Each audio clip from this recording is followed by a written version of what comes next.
Fr. Leavis's critical approach to literature emphasized the importance of wit and intellectual engagement in assessing the quality of literary works. Here are some of the main arguments he made, with simple examples to illustrate them. 1. Literary quality and wit. Argument.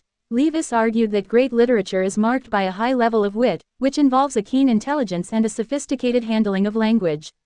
Wit in literature isn't just about cleverness but is deeply tied to the text's moral and intellectual substance. Example. In Shakespeare's Much Ado About Nothing, the character of Beatrice demonstrates wit through her sharp and insightful dialogue.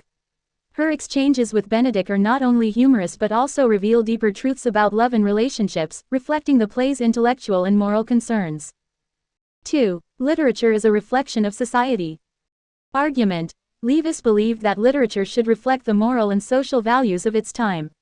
He argued that literature is valuable when it engages thoughtfully with the issues of its era, and the line of wit often helps in this reflection by providing a nuanced critique.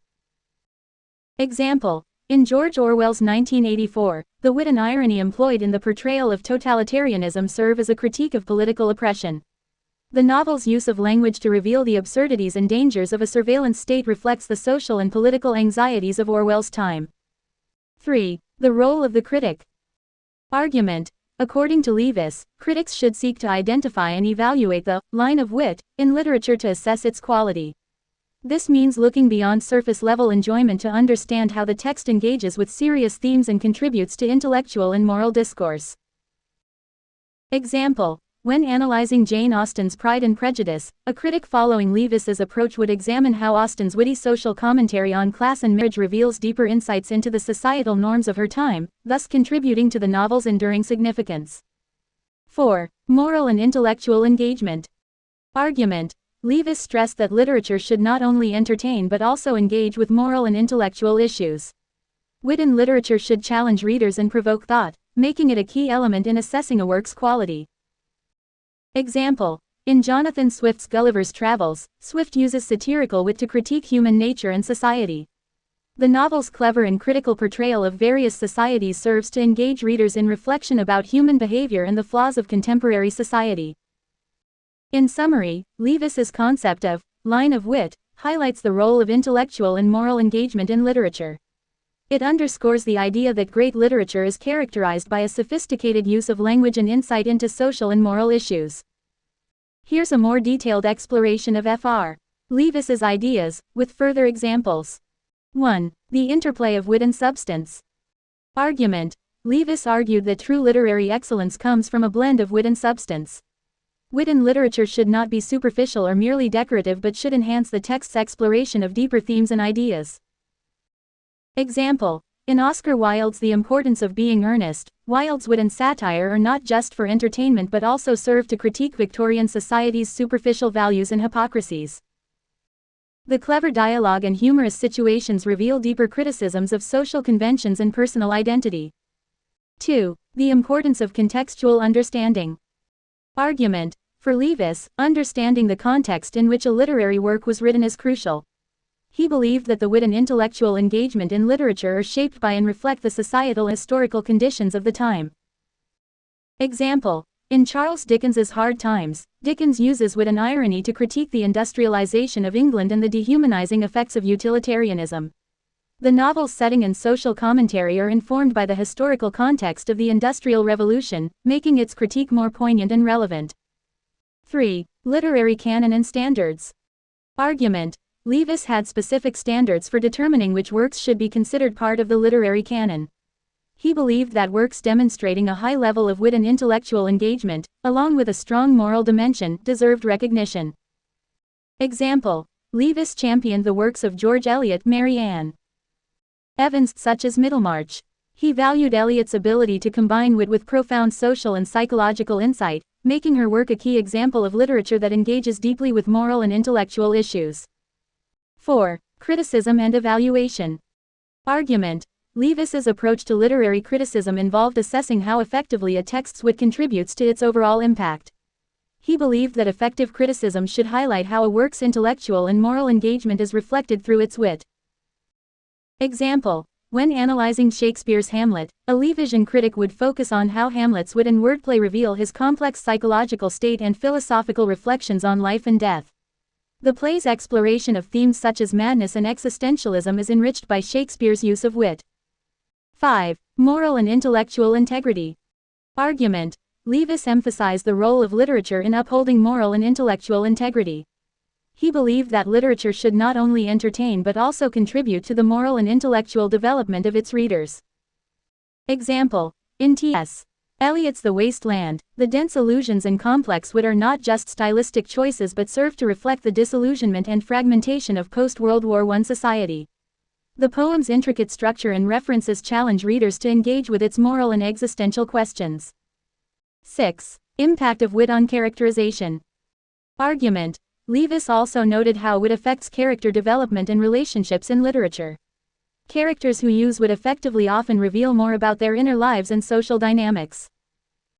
Example. In Jane Austen's Emma, the protagonist Emma Woodhouse's witty observations and manipulations provide insight into her character and social environment. Her wit reveals her internal conflicts and growth, as well as the dynamics of her relationships with other characters. In summary, Fr. Leavis's concept of the line of wit underscores the importance of intelligence and depth in literature. Wit should not be seen as an isolated feature but as a crucial element that enhances the moral and intellectual engagement of a work. By evaluating how wit interacts with themes, context, and characterization, Leavis aimed to identify and appreciate the complexity and quality of literary texts. Leavis (1895–1978) was a major figure in literary criticism, particularly known for his contributions to the study of English literature and his development of critical methods that continue to influence literary analysis. Here's an overview of Leavis's approach as a critic. 1. Focus on literary quality and moral engagement. Leavis was deeply concerned with the quality of literature and its capacity to engage with moral and intellectual issues.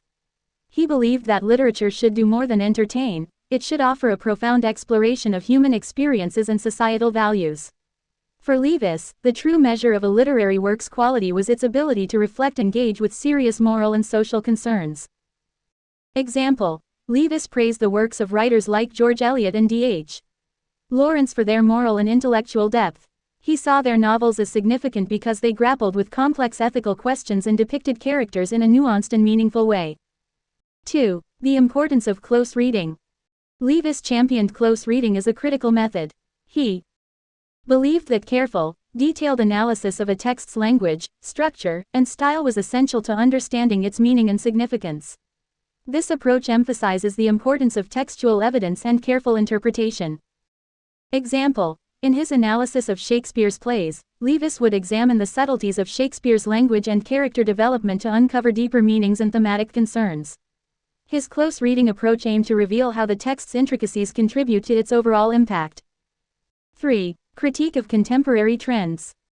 Leavis was critical of many contemporary literary trends and movements, including what he saw as the decline in literary standards and the rise of populism in literature.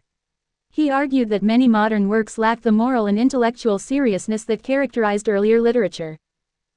Example. Leavis was critical of what he considered the superficiality of much contemporary writing. He argued that popular literature often failed to engage with serious ethical and social issues, contrasting it with the more profound and thoughtful works of earlier periods. 4. Emphasis on the canon. Leavis played a significant role in shaping the literary canon. He was instrumental in defining which works and authors were considered essential for serious study. His selections often reflected his belief in the importance of literary works that demonstrate moral and intellectual depth. Example. Leavis's inclusion of authors like John Milton and William Wordsworth in the literary canon reflected his belief in their significant contributions to literature. He valued their works for their complex engagement with moral and philosophical themes. 5. Literary tradition and continuity. Leavis emphasized the importance of literary tradition and the continuity of literary values. He believed that understanding literature involved recognizing the connections between different works and authors across time. Example. In his critical work, Leavis often traced literary influences and traditions, showing how later writers were shaped by their predecessors. His approach highlighted the ongoing conversation between different literary periods and traditions. 6. Influence and legacy. Leavis's critical approach had a profound influence on literary studies, shaping both academic and public perceptions of literature. His emphasis on moral and intellectual engagement, close reading, and the literary canon continues to inform contemporary literary criticism. Example: Leavis's ideas have influenced various critical approaches, including new criticism and formalist methods, which focus on close reading and textual analysis. His work has also contributed to debates about literary value and the role of literature in society. In summary, Fr. Leavis was a significant literary critic known for his rigorous approach to analyzing literature. His focus on moral and intellectual engagement, close reading, and the literary canon helped shape the study of English literature and continue to impact literary criticism today.